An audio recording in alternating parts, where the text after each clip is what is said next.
Hey, what's up you guys? Hope you're all having a good day. Now today's video I thought I would try and predict the Premier League table for the 2025-26 season. We're not going to do it the boring way. We're not going to go 20th to 1st, alright? What we're going to do is we're going to go in alphabetical order just to keep things a little bit interesting, keep you on your toes. So first up we have Arsenal. Yeah, not AFC Bournemouth. I'm not falling for that, right? Bournemouth. So Arsenal, very much their sort of story at the minute is the fact that they are always the bridesmaids, right? They've come second 3 years in a row because currently they don't have like a world-class striker, right? That's the main narrative. And the stats from last year kind of support that in a way. All the stats that I'm going to be using throughout this video are from Opta. In fact, a really cool article that I found, which was one stat that sums up every club's 2024-5 season. So these are relevant for the clubs that stayed up. If you look at Arsenal's top Premier League goal scorers for last year, none of them scored more than 10 goals, right? The closest being Havertz with 9. However, of course, Arsenal have signed Xerxes, who I'm probably mispronouncing it, and I'm pretty sure he scored around 30 goals last season. Basically, the question with Xerxes is, will his talent translate to the Premier League? That's the big question mark, really. If it does, I reckon Arsenal are in for a damn good shot. I do believe that Arsenal could be slightly cursed at the minute, and that's why I have them in second. Moving on, we have Aston Villa.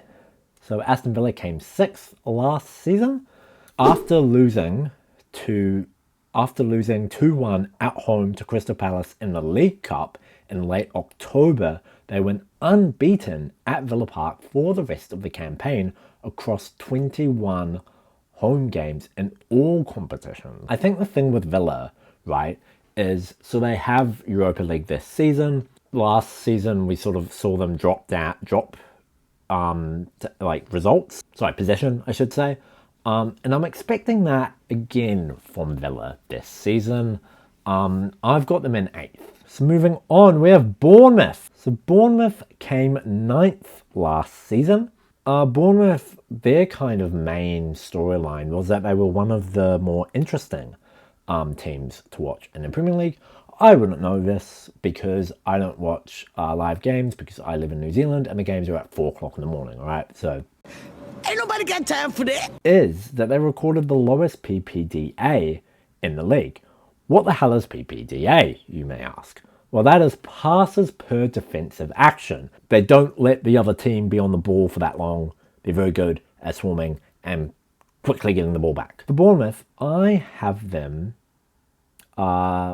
slipping just a tad to 11th place, and that's because I think that teams will have kind of worked them out at this point. Moving on, we have Brentford. So Brentford came 10th last season. They're losing their manager and old Thomas Frank, who's going to Tottenham. Oh, they were actually quite good at scoring goals last season. So they scored 66 goals in the league. Only 4 teams did better. Moving on, we have Brighton. So Brighton came 8th last season. Yeah, Brighton were really good last season at winning from losing positions. They won 23 points from losing positions. No team was better in the league at that except Liverpool were the one team that were better. However, I do have them 10th. So again, not too much of a variation, but you know, some teams have to go down, some teams have to go up. It's just the way it is. Moving on, we have the first of the promoted teams in Burnley. Old Burnley had a pretty damn good season in the old championship. They got 100 points. They won 28 games, drew 16 and lost 2. I, however, do have them in 19th, and that's mainly because I believe that the gap between the Championship and the Premier League is simply too much. They do have the second lowest squad value in the league. Squad value is a half decent predictor in terms of where teams are going to finish in the league. So that's why I have Burnley in 19th. Moving on, we have Chelsea. Now, Chelsea came 4th last season. They did win the Club World Cup in the old preseason, but it is a preseason tournament. So how much weight do you want to put on it? I don't know. Chelsea's key stat was that they have the youngest squad in the league. So their starting 11 has an average age of 24 years and 36 days. And a team I think that will potentially do even better the more that they mature, you know what I mean? Give them a couple of years, and maybe Chelsea will be in a title race in a few years. Who knows? Who knows? Moving on, we have old Crystal Palace, who came 12th. And of course, the highlight of their season was them winning the old FA Cup. So congratulations to Palace there. Yeah, so not only did they have a good season in regards to winning the FA Cup, they also had their highest ever points total in a single Premier League campaign with 53 points. Palace are so consistent in terms of where they finish. So I've got them in 12th. So they'll finish mid-table. You can almost bet your house on it. Moving on, we have old Everton. So Everton came 13th last season. Their interesting thing, of course, is they're moving into a new stadium. Will that sort of interrupt things? Who knows? Basically, they weren't very good at the start of the season. They were quite good, not towards the end. And this is represented in the stat. The Toffees won just 3 out of their first 20 league matches. However, since the weekend of 18th, 19th of January, when Moyes won his first game back versus Spurs, only Liverpool, Man City and Chelsea won more Premier League points than Everton's 31. So yeah, very much a case of a campaign of 2 halves, or a little bit more than 2 halves. Everton, I've got them in 16th. I feel like they have struggled for a few seasons. So I'm quite comfortable putting them quite low. However, they'll probably outperform my expectations, I'm sure. Moving on, we have old Fulham. Now, Fulham came 11th last season. Fulham were weird last season because they managed to get wins with stronger opponents. So they managed to beat Newcastle and Forest home and away, Chelsea away and Liverpool at home. So all big games, but then they lost to bottom half teams.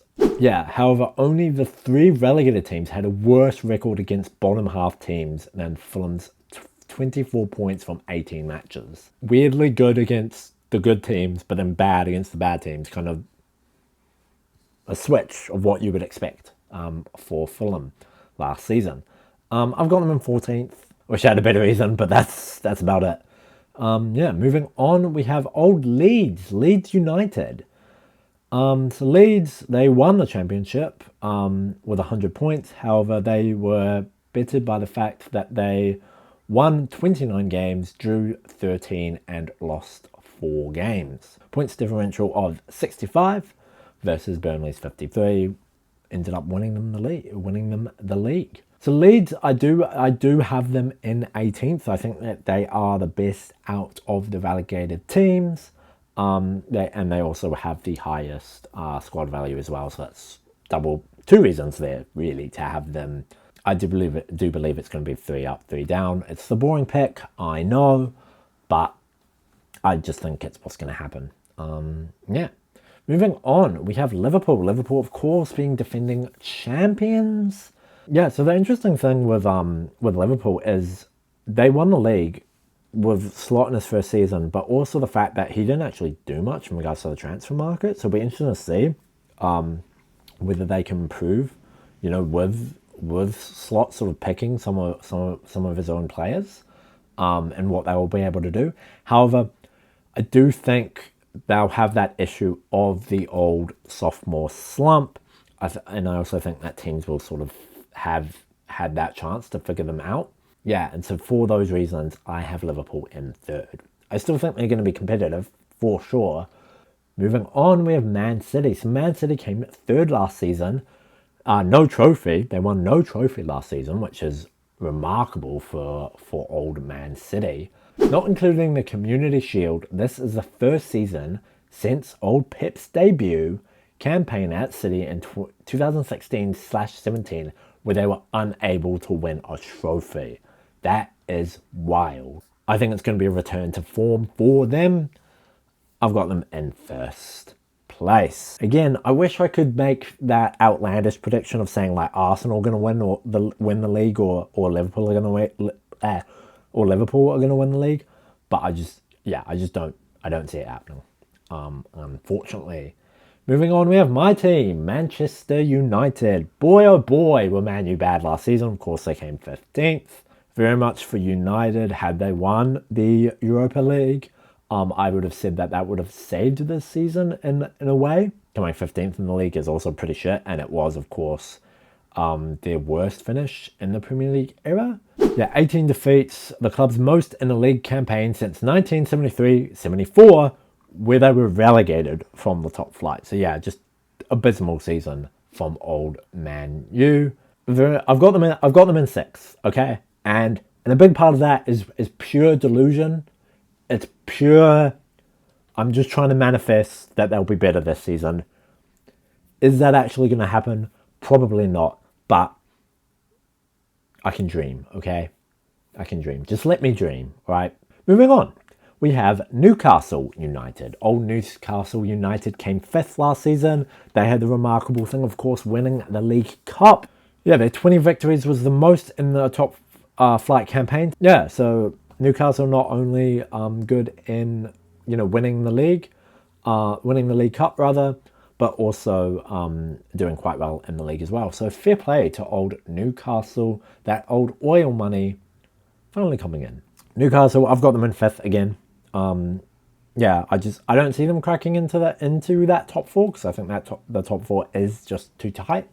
But yeah, I think that they will be just outside it. Moving on, we have old Nottingham Forest. Nottingham Forest came 7th last season, very much so the biggest overachievers of the entire campaign. Who the hell saw them coming 7th? I mean, I had them like getting relegated or like barely getting avoiding relegation. So the fact that they managed to come 7th is wild. I mean, genuinely, I thought they were going to crack the Champions League at a certain point as well. So very much so, completely overachieving. Fair play to old Nottingham Forest. I'm sure if you asked any Forest fan at the beginning of last season, would you take 7th place? I'm sure they would bite your hand off for that. Yeah, so Forest's improvement is shown in the fact that they won 65 points, which was 29 more than they managed in the 23-24 season, with no other team improving by any more than 17. I've got them in 9th. I think they'll be okay. Next up, we have old Sunderland, their return to the old Premier League. So Sunderland came 4th last season in the Championship. They came up, of course, through the old playoff system. They finished the regular season, however, with 76 points, 21 wins, 13 draws, and 12 losses. Sunderland, rather, I think are the weakest team in the league, and as a result, I have them 20th. Next up, we have old Tottenham. So Tottenham came 17th last season. Their season very much saved by winning the old Europa League. However, they did end up, of course, sacking old Ange, but they're getting Thomas Frank in. Was finished with just 28 points, comfortably their lowest return in a single Premier League season. They lost 22 league matches, the most ever by a team who avoided relegation in a 38-game Premier League season. Similar thing to United in that I just don't see them being that bad 2 seasons in a row. Again, could be wrong, could be pure delusion. I've got them in 7th. We have West Ham. So West Ham came 14th last season. Yeah, basically they had one good player, according to Opta, in Jared Bowen. Overall, he was involved in 46% of the Hammers' Premier League goals this season, 21 out of 46, 13 goals, 8 assists. West Ham, I've got them in 15th. I think they'll be around the same area. We have the last club in alphabetical order, of course, which is Wolves. Now, Wolves, came 16th last season. And yeah, so they failed to win any of their first 10 Premier League matches this season, and they were sitting 19th and 4 points from safety, so very much in the thick of it, as old KSI would say. Only 9 teams won more points than Wolves, 33, from the point that their new manager was appointed. So yeah, 33 points. They ultimately finished the campaign with 42 points. Two very different teams, isn't it? Yeah, so Wolves, I've got them in 17th, I should say. However, I'll probably be very much wrong with that if they do get that sort of second half team in the first half as well as the second half. But it's football. Anything can really happen at the end of the day. Give this video a thumbs up if you liked it. Drop down in the comments below. What's your predictions? Who do you think is going to win? Who do you think is going to get relegated? Who do you think is gonna overachieve? Who's a dark horse? And if you haven't already, please subscribe. I make videos whenever I can. And I'll see you guys in the next one. Goodbye.